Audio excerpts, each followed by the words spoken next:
जिसका डर था आखिर वही हुआ। ग्रीनलैंड के लोगों के लिए अमेरिका अब तक का सबसे बड़ा और सबसे विवादास्पद ऑफर लेकर आ गया है। यह सिर्फ एक खबर नहीं है, बल्कि दुनिया के नक्शे को बदलने की एक बहुत बड़ी साजिश की शुरुआत है। अमेरिका ने अपना खजाना खोल दिया है और इस ऑफर के तहत ग्रीनलैंड के हर एक नागरिक को, जी हां, हर एक व्यक्ति को कैश में पैसा देने की तैयारी कर ली गई है। और यह रकम कोई छोटी मोटी नहीं है। अमेरिका 56,000 ग्रीनलैंड वासियों की जेब भरने को तैयार है, बशर्ते वो एक कागज पर हस्ताक्षर कर दें और अमेरिका के फेवर में आ जाएं। याद है, आज से ठीक 3 दिन पहले मैंने आपको अमेरिका के उस secret FAA draft free association agreement के बारे में बताया था। तब कई लोगों को लग रहा था कि यह सिर्फ हवाई बातें हैं, लेकिन अब यह डरावनी रियलिटी बनना शुरू हो चुका है। जिन दोस्तों को अभी भी नहीं पता कि मामला क्या है, उन्हें आसान भाषा में समझा दूं। अमेरिका एक ऐसा कानून, एक ऐसा ड्राफ्ट लेकर आया है जिसके बाद ग्रीनलैंड, जो इस वक्त डेनमार्क के अधीन आता है, वह अपनी पूरी सुरक्षा, सिक्योरिटी, अपनी विदेश नीति, फॉरेन पॉलिसी और अपना पूरा खजाना अमेरिका के हाथों में सौंप देगा। और इसके बाद शुरू होगा असली खेल। अमेरिका ग्रीनलैंड के अंदर एक रेफरेंडम यानी जनमत संग्रह करवाएगा। वहां के आम लोगों से वोटिंग करवाई जाएगी और अगर वहां की 51% जनता ने, सिर्फ आधे से एक ज्यादा व्यक्ति ने भी अगर यह कह दिया कि हां हम अमेरिका के साथ जाना चाहते हैं, तो उसी पल ग्रीनलैंड डेनमार्क के नक्शे से मिटकर अमेरिका का 51वां आधिकारिक राज्य, 51 स्टेट बन जाएगा। यह जो FAA ड्राफ्ट है, इसकी तैयारी वॉशिंगटन के बंद कमरों में पिछले 1 हफ्ते से चल रही थी। अब यह धीरे धीरे अस्तित्व में आना शुरू हो चुका है और इसकी जो अंदरूनी डिटेल्स निकलकर सामने आ रही हैं, वो किसी के भी होश उड़ाने के लिए काफी हैं। लेकिन आगे बढ़ने से पहले सच्चे देशभक्त वीडियो को लाइक और चैनल को सब्सक्राइब करके कमेंट में जय हिंद जरूर लिखें। अब जरा इन डिटेल्स को ध्यान से सुनिए, क्योंकि शैतान इन्हीं बारीकियों में छिपा है। एग्जाम्पल के लिए स्क्रीन पर देखिए। सबसे पहली और सबसे बड़ी डिटेल तो यह आई है कि अमेरिका प्रति व्यक्ति करीबन $1 लाख का ऑफर रखने वाला है। जी हां, आपने सही सुना। इस ऑफर का रोड मैप कुछ ऐसा है। सबसे पहले अमेरिका इस FAA ड्राफ्ट को अपनी खुद की संसद, कांग्रेस में पास करेगा। वहां से मुहर लगने के बाद इसे एक आधिकारिक प्रस्ताव के तौर पर ग्रीनलैंड की संसद में भेजा जाएगा। अब आप पूछेंगे कि ग्रीनलैंड की संसद? जी हां, वैसे तो ग्रीनलैंड डेनमार्क का हिस्सा है, लेकिन उसे एक स्वायत्त इलाका का दर्जा मिला हुआ है। उनकी अपनी एक संसद है जिसे इनात्सिसार्तुत कहा जाता है। इसे आप भारत के राज्यों की विधानसभा जैसा मान सकते हैं। तो अमेरिका का प्रस्ताव इस विधानसभा में जाएगा। इसके बाद ग्रीनलैंड की संसद अपने देश में एक छोटा सा लेकिन ऐतिहासिक रेफरेंडम करवाएगा। वो अपने 56,000 नागरिकों से सीधा सवाल पूछेंगे, क्या हमें अमेरिका का यह FAA ड्राफ्ट पास कर देना चाहिए या नहीं। और यहां आता है अमेरिका का मास्टर स्ट्रोक। अगर ग्रीनलैंड के लोग कहते हैं कि हां हम इसके पक्ष में हैं, तो अमेरिका हर उस व्यक्ति को, चाहे वो बच्चा हो या बुजुर्ग, 1 वोट और नागरिकता के बदले $1 लाख देगा। अगर हम इसे भारतीय रुपयों में बदलें तो यह रकम करीब 85 से 90 लाख रुपए बैठती है। सोचिए जरा, एक साइन और आप करोड़पति। सुनने में यह किसी लॉटरी जैसा लगता है ना? अमेरिका को पता है कि लालच सबसे बड़ा हथियार है, लेकिन रुकिए, सिक्के का दूसरा पहलू भी है और मुझे व्यक्तिगत रूप से नहीं लगता कि यह ऑफर इतनी आसानी से एक्सेप्ट होगा। डोनाल्ड ट्रंप और उनके सलाहकारों को शायद अपनी जेब और ढीली करनी पड़ेगी, यह रकम बढ़ानी पड़ेगी। क्यों? इसका कारण बहुत गहरा है। देखिए, ग्रीनलैंड के लोग आज भले ही बहुत अमीर ना हो, लेकिन डेनमार्क की वजह से उन्हें वो सुख सुविधाएं मिलती हैं जो अमेरिका में आम आदमी के लिए सपना है। डेनमार्क एक वेलफेयर स्टेट है। वहां ग्रीनलैंड के लोगों को फ्री हेल्थ केयर मिलता है, यानी बीमारी चाहे छोटी हो या बड़ी, इलाज का खर्च 0। वहां का एजुकेशन सिस्टम फ्री है। कॉलेज की पढ़ाई के लिए आपको लोन नहीं लेना पड़ता। वहां का ट्रांसपोर्टेशन काफी हद तक सब्सिडी पर चलता है।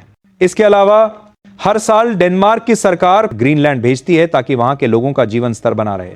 यह एक तरह की आर्थिक सुरक्षा है। अब जरा एक ग्रीनलैंडर के नजरिए से सोचिए, वो $1 लाख 90 लाख रुपए देखेगा तो शायद ललचा जाए, लेकिन जैसे ही वो कैलकुलेशन करेगा, उसे समझ आएगा कि अमेरिका का हिस्सा बनते ही सबसे पहले उसके हाथ से क्या जाएगा। सबसे पहले जाएगा उसका फ्री मेडिकल। हम सब जानते हैं कि अमेरिका का हेल्थ केयर सिस्टम दुनिया में सबसे महंगा और क्रूर है। वहां एक एम्बुलेंस बुलाने का खर्च ही हजारों डॉलर हो सकता है। वो $1 लाख तो शायद अमेरिका में 2 साल के मेडिकल बिलों में ही खत्म हो जाएंगे। दूसरा, डेनमार्क ने उन्हें अपनी संस्कृति बचाने की आजादी दे रखी है। उनकी अपनी भाषा, अपना झंडा, अपनी सरकार है। अमेरिका के आते ही वो सिर्फ एक और राज्य बनकर रह जाएंगे। उनकी स्वायत्तता, ऑटोनॉमी खत्म हो जाएगी। यानी कि आपकी आजादी, आपका फ्री इलाज, आपके बच्चों की फ्री शिक्षा, ये सब कुछ उस एक चेक के बदले छिन जाएगा। इसीलिए मुझे नहीं लगता कि ग्रीनलैंड के 56,000 लोग सिर्फ $1 लाख के ऑफर से इंप्रेस होने वाले हैं। अमेरिका को यहां कुछ बहुत बड़ा लालच देना पड़ेगा। शायद परमानेंट टैक्स हॉलिडे या फिर रकम को 2-3 गुना करना पड़े। इतने में काम नहीं बनेगा। अब आते हैं इस कहानी के सबसे तनावपूर्ण हिस्से पर। क्या डेनमार्क चुपचाप हाथ पर हाथ धरे बैठा है? बिल्कुल नहीं। डेनमार्क की सरकार को भी भनक लग चुकी है कि उनकी पीठ पीछे क्या खिच्ची पक रही है और वो अपनी तैयारी में जुट गए हैं। आप स्क्रीन पर देखिए, ताजा रिपोर्ट्स और इंटेलिजेंस इनपुट्स के अनुसार डेनमार्क की सरकार अपने कुछ भरोसेमंद नाटो सहयोगी देशों के साथ मिलकर ग्रीनलैंड के पास एक मेगा वॉर ड्रिल करने की तैयारी कर रही है। यह कोई साधारण युद्धाभ्यास नहीं है, यह एक शक्ति प्रदर्शन है। इस ड्रिल का मकसद साच है, डेनमार्क अपनी सेना को इस स्थिति के लिए तैयार कर रहा है कि अगर कल को अमेरिका कूटनीति छोड़कर जबरदस्ती पर उतर आता है, अगर अमेरिका अपने वॉरशिप भेजता है ग्रीनलैंड पर कब्जा करने के लिए, तो ऐसी स्थिति में डेनमार्क की रॉयल नेवी उसका मुकाबला कैसे करेगी? यह सुनना ही अपने आप में अजीब लगता है। 2 नाटो देश, अमेरिका और डेनमार्क, एक दूसरे के खिलाफ युद्ध की तैयारी कर रहे हैं। लेकिन यही आज की कड़वी सच्चाई है। डेनमार्क यहां थोड़ी बहादुरी दिखाने की कोशिश कर रहा है, अपने इलाके को बचाने की कोशिश कर रहा है। उसे फ्रांस और स्पेन जैसे कुछ देशों का हल्का समर्थन मिल रहा है, जो खुद अपनी संप्रभुता को लेकर चिंतित हैं। लेकिन यहां एक बहुत बड़ा सवाल खड़ा होता है, बाकी यूरोप कहां है? जर्मनी, ब्रिटेन, इटली, ये यूरोप की बड़ी ताकतें जो बात बात पर मानवाधिकार और अंतर्राष्ट्रीय कानूनों की दुहाई देती हैं, आज बिल्कुल खामोश हैं।